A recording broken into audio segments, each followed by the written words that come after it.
नांदेडमध्ये ते रात्री जवळपास 1:30 वाजता एक जे दोन रायव्हल ग्रुप दिसतो, ज्यामध्ये की एक अनिल पंजाबी, साई लाला यांचे काही असोसिएट्स ग्रुप्स आणि दुसरी बाजू अरिजित चौहान असा त्यांचे जे 2-3 मंडळी होता तिथे.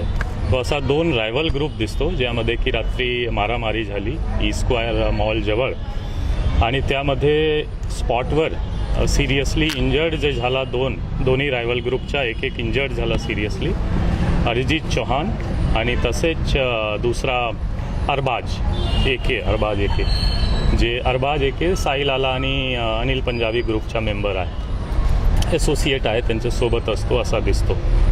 तो एकंदरीत असा दिसतो की दोन ग्रुप जे क्रिमिनल मोठी हिस्ट्री आहे दोन्ही ग्रुपच्या, जे टोळी म्हणतो त्यामध्ये अनिल पंजाबी सध्या MPDAमध्ये जेलमध्ये आहे.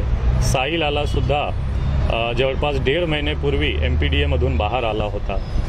त्यांचे जे असोसिएट आहे त्यांच्यावर सुद्धा मोठी क्राईमची हिस्ट्री आहे आणि MPDA 55-56 सारखा कारवाई प्रपोज्ड आहे किंवा झालेली आहे. दुसरा बाजू जे आहे, दुसरा ग्रुप अरिजित चौहानवर सुद्धा 9 गुन्हे दाखल होता, पास्ट गुन्हे.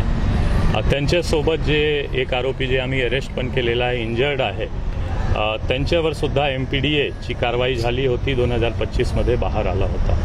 तो एकंदरीत दोन्ही गँगवर मोठी क्राईम हिस्ट्री आहे आणि पोलीस करून जे स्ट्रॉंगेस्ट पॉसिबल प्रतिबंधक कारवाईसुद्धा झालेला होता MPDA आणि हद्दपार सारखा.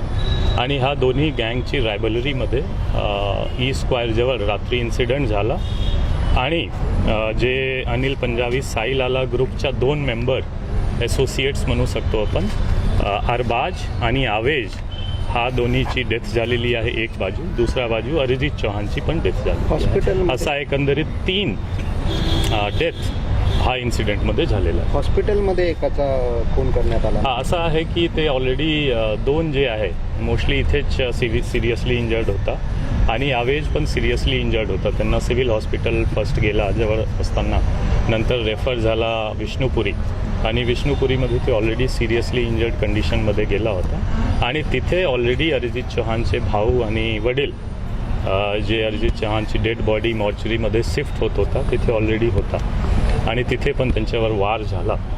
तो सिरियसली इंजर्ड ऑलरेडी होता, वार पण झाला आणि सेफ्टी त्यांची पण ट्रीटमेंट दौरान आहे. ते धुरंधर चित्रपट पाहून निघाले होते अशी माहिती. दोन्ही गँग नाही, फक्त 3 जे अरिजित चौहान आणि त्यांच्यासोबत 2 लोक, हा एक बुलेट गाडीवर गेला होता आणि मूव्ही बघून ते बाहेर आला होता आणि ते जवळपास 1 ते 1:30 वाजे जे शो कंप्लीट होतो त्या वेळ जे आहे त्याच्याच दौरान हा इन्सिडेंट झालेला आहे. काय आरोपी ताब्यात आहेत सर? जवळपास आपण 4 आरोपी आतापर्यंत ताब्यात घेतलेला आहे. टीम्स बाकी जे लोक आहेत त्यांचे मागे आहे आणि मोठ्या पैमानेवर आपण ह्यामध्ये धरपकड आणि अरेस्ट करणार.